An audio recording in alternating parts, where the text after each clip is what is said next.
Siguiendo con el análisis, el numeral 27. Declarar la extinción de usufructo, uso y habitación previa a la justificación instrumental correspondiente y de acuerdo con las reglas del Código Civil, a petición del nudo propietario en los casos siguientes. Es taxativo, ¿ah? 1. Por muerte del usufructuario, usuario o habitador. Pues obvio, no puede gozar un derecho quien ha fallecido, pero se necesita dejar la constancia para que el notario pueda hacer la declaración. B. Por llegada del día o cumplimiento de la condición prefijado para su terminación. Ese es el típico caso de las condiciones resolutorias, ¿no? Obviamente termina el derecho una vez cumplida la condición. Ojo que dice por llegada del día o cumplimiento de la condición. Está hablando entonces de plazo y condición, que son, como todos sabemos, dos temas distintos, porque el plazo tiene el aseguramiento de que llegará, ¿no? Y la condición tiene la posibilidad de que se verifique o no, y si se verifica dentro de un tiempo determinado o no. Si la condición es que te gradúes de abogado, pues a las finales no se gradúa nunca, o a las finales se gradúa en 10 años, o a las finales sale en el tiempo convencional.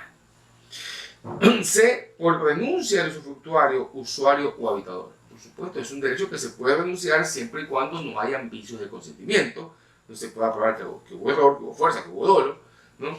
Entonces, sin embargo, aquí sí hay un factor que le exigen al notario que esté pendiente. Dice, previa la justificación instrumental correspondiente. Por lo tanto, cualquiera de estas causales, por ejemplo, si estamos hablando de que se murió el usufructuario, usuario y habitador, tiene que haber la constancia de la partida de defunción para que el notario pueda tener este hecho como cierto. Por llegada hoy día el cumplimiento de la condición prefijada para su terminación, si es plazo, ustedes saben que el plazo no requiere ninguna prueba, solamente constatar en un calendario el paso del tiempo. Pero cuando se habla de condición, depende pues cuál sea la condición. Si la condición es simplemente que se declare determinada ley, que se promulgue determinada ley, entonces la promulgación de la ley es un hecho tangible, demostrable, sin problema. Pero si la condición ha implicado un tema que no es de fácil verificación, se le va a complicar al notario y va a tener que analizar mucho y casi hacerlas de juez para poder decir, bueno, en este caso yo considero que sí se ha justificado, sí se ha verificado la condición. Porque si yo les pongo un caso facilito de condición, como usted también lo puede crear, pues funciona perfecto el ejemplo. Sin embargo, pues hay temas que son más allá de lo que un ejemplo sencillo inventado en el momento puede graficar. El 28, este es interesante, ¿eh? Practicar mediante diligencia notarial notificaciones de traspaso o cesiones de derechos o créditos personales, la cual será en persona o por 3 boletas en el domicilio del deudor, a quien se entregará una boleta en que conste la nota de traspaso y se determinen el origen, la cantidad y la fecha del crédito.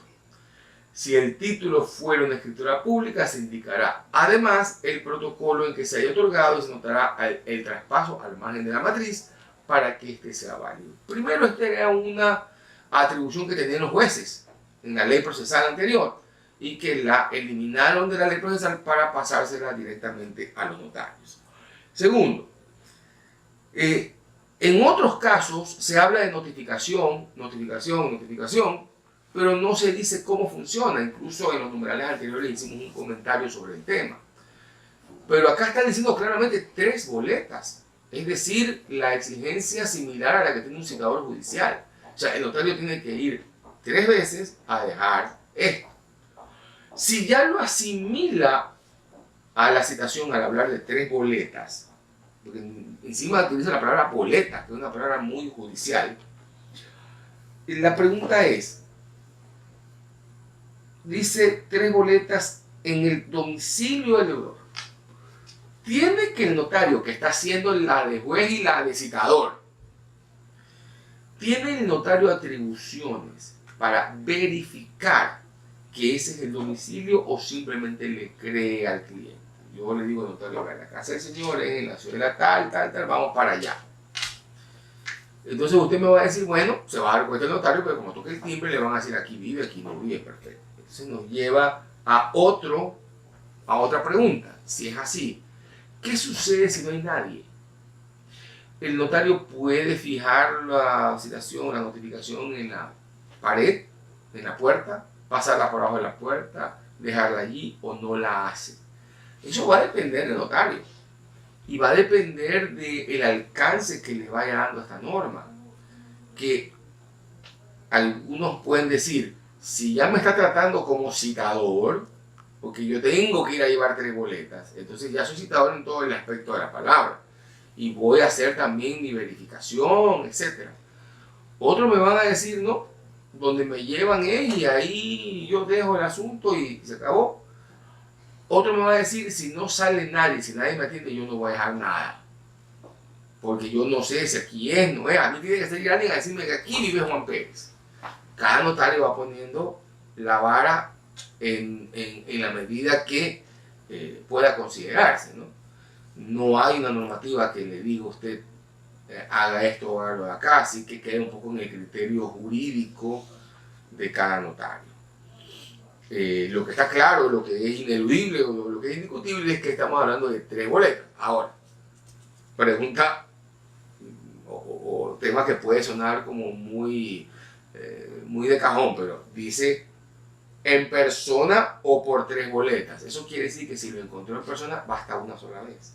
Las 3 boletas son exactamente iguales que en los casos del citador judicial, cuando no lo encuentran las personas. O puede ser que no lo encontró en la primera, pero lo encontró en la segunda. Entonces le entregó personalmente y ya la tercera se vuelve innecesaria. Y obviamente, pues, fajarse como notario los peligros del citador. A los citadores les tiran las puertas, se les esconden, los insultan, los amenazan, etc. Porque mucha gente no se siente conforme o contenta, como no puede ser de otra manera, sin justificar ninguna reacción grosera ni violenta. Pero obviamente, pues, es un impacto, ¿no? Que venga alguien y le diga, tienes una demanda, tienes una acción, tienes una cuestión de cuota, la gente se pone enseguida a la defensiva. Así que hay que saberse manejar en esos casos. El 36, inscribir contratos, a ver, perdón, 29. Perdón, me equivoqué, estábamos en el 29, ya quiero terminar. Vamos al 30. Vamos al 29, perdón, al 29. Muy bien, 29. Aprobar la Constitución o reforma de sociedades civiles y mercantiles y demás actos atinentes con la vida de estas y oficiar al registrador mercantil para su inscripción cuando no corresponda a la superintendencia de compañías y valores. A ver, tengo muy claro que la constitución de las compañías se hace ante notario. Y tengo muy claro que el notario cierra la escritura y es quien me da ya inscrita la compañía e inscritos los nombramientos. Pero la ley comienza con un verbo: aprobar la Constitución. El notario no aprueba nada. El notario lo que hace simplemente es verificar que la escritura tenga todos los elementos de ley y generalmente se la devuelve porque por ahí falló algo, un nombre, un número, una cuestión, bueno, y la vuelve a ingresar ya completa. ¿Y qué hace el notario? Le entrega debidamente ya registrada la corta. Más que usted dice. Pero mejor, porque así me evito esa parte de que me equivoqué el numeral. Claro. Te corta y... No, eso. Pero ahora la persona se olvida y deja eso. Ya, okay. No. Okay, entonces voy a volver a comenzar desde el 29. Okay. Entonces ya se elimina toda esa parte que yo dije que me fui al 35, claro, que me confundí. Okay. Entonces 3, 2, 1. Ya. Comenzamos de nuevo. 3, 2. Dale. El numeral 29 establece aprobar, ojo con ese verbo, aprobar la constitución o reforma de sociedades civiles, mercantiles y demás actos atinentes con la vida de estas, y oficiar al registrador mercantil para su inscripción, cuando no corresponda a la superintendencia de compañías y valores. A ver, tenemos claro que las compañías tuvieron desde hace un tiempo atrás un cambio sustancial, porque lo que yo hacía antes era hacer la misma escritura, pero iba ante la superintendencia de compañías para hacer la inscripción pertinente. Ahora voy donde el registro mercantil, que es donde queda la compañía aprobada, inscrita, y lo que tengo que hacer después es un registro de direcciones en la superintendencia de compañías. Dentro de ese campo, entonces tenemos claro que hay una autoridad que se encarga de la aprobación, pero no es el notario, porque aquí dice aprobar la constitución o reforma de las sociedades civiles. Mi querido colega abogado, señores notarios, no hay aprobación alguna de parte de ustedes. Ustedes lo que hacen simplemente es instrumentar una escritura. Ustedes no están diciendo si la compañía está bien, está mal, si el capital está bien, está mal, si es que los nombres de los accionistas o de los legales están o no están, si el capital social es el permitido o no. El notario se limita a instrumentar. Si lo que está ahí es ilegal, es una barbaridad, pues el notario lo que hace es instrumentarlo. Y cuando llegue el registro mercantil, entonces seguramente el registrador ahí va a observarla y esto volverá al notario para que se hagan todas aquellas enmiendas que el mismo registrador mercantil le está solicitando. Por lo tanto, si bien el notario debe poner todo su cuidado, toda su experiencia en que todo salga bien hecho, no es él el abogado. El abogado es quien envía el trabajo. Y si lo que está ahí está hecho un desastre, o está mal, o está confundido, o lo que sea, el notario no puede ser responsable. Mucho menos de decir que él es el que aprueba la constitución o reforma de las sociedades civiles en ninguna parte. No tiene esa autoridad y no es esa su función de aprobar la constitución o reforma de las sociedades civiles, mercantiles y demás actos atinentes.